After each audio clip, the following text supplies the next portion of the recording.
Get 5 in a row? It's a question they look to answer tonight as they take on the Phillies in the second of a 3-game set.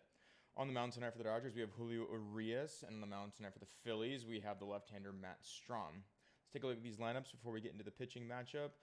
Leading things off for the Dodgers, you have Mookie Betts regaining his position at right field. Freddie Freeman's still there behind him in first base. Will Smith will be DHing tonight and batting third. Max Muncy is at third base. Chris Taylor is going to get the start in left field tonight. James Outman will be in center field. Miguel Vargas is at second base. And Miguel Rojas is at shortstop. Austin Barnes is still catching. Like I said before, Julio is doing the pitching.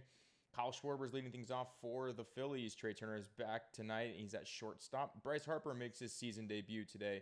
150 so odd games or days since TJ. He'll be DHing, batting third. Nick Castellanos is in right field. Bryson Stott will be batting fifth and second base. JT Realmuto is batting sixth and catching. Alec Boehm's at first base, batting seventh. Brandon Marsh will be roaming the outfield in center and batting eighth. Edmundo Sosa rounds things up at shortstop tonight.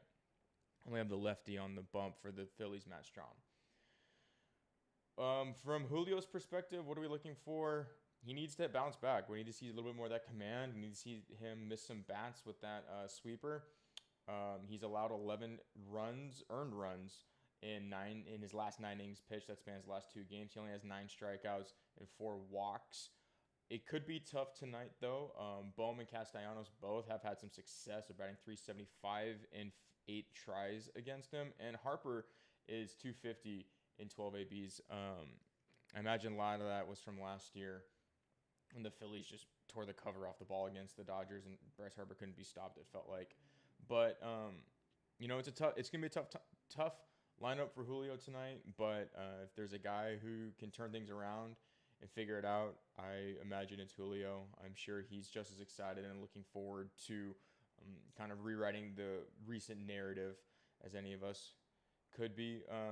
From Matt Strahm, taking a look at him and his pitch mix, he's a 4-seamer, cutter, sinker, and slider. He's primarily a 4-seam guy. He throws his sinker off his 4-seam. They both hover about 92 to 93 miles an hour. So same arm slot, same velocity, but a little bit more action on that sinker. He's been really good this year. He's boasting a 2.42 ERA, and he's striking out dudes left and right. He's the 95th percentile in K rate this year, and he's only the 55th percentile in walk rate, so he's not walking a ton of dudes either. I think the Dodgers are going to have their hands full against the left-hander on the mound, and they kind of do struggle against left-handers in general. The one knock is he gives up a lot of hard knocks.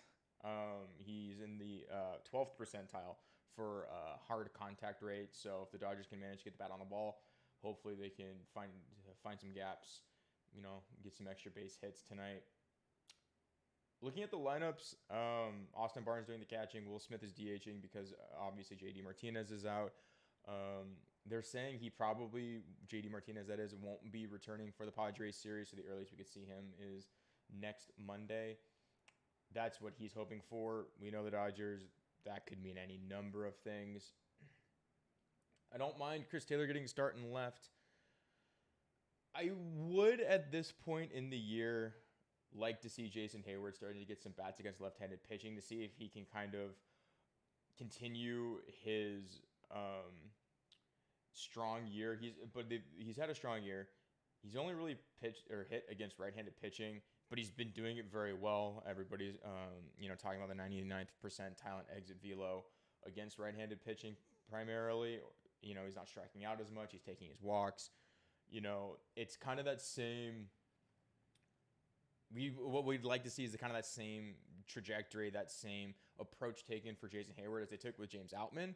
James Outman, remember to start the year, was really only seeing right-handed pitching, showed he could handle it, and now he's basically started every game since then. Would like to see Jason Hayward starting against left-handed pitching. I think tonight would have been a good night to do it. You've won 4 games in a row. You have Julio on the mound. Hopefully he can, hold the Phillies to a handful of runs, really give the offense a chance. But they elect not to. How do you get Jason Hayward in the lineup? You just keep Mookie at short and then throw Jason Hayward in the outfield. Miguel Rojas doesn't get the start at short. I understand they want to get Miguel Rojas' bat in the lineup. Dave talks about keeping guys relevant day in and day out, even if they're not everyday starters. That being said, we're kind of getting towards that year where we got to find out what guys can do.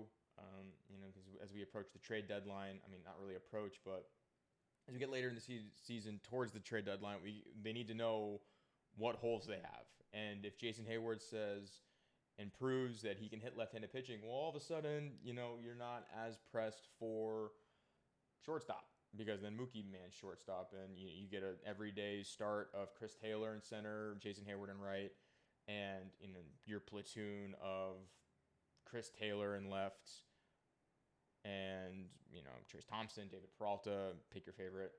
But that's a conversation for another time. That's kind of all I have for tonight. Let me know in the comments below what you think of Miguel Rojas getting the start at shortstop. Let me know if you think Julio bounces back. What's his stat line going to look like tonight? And join me tomorrow for the next one. Thanks, guys.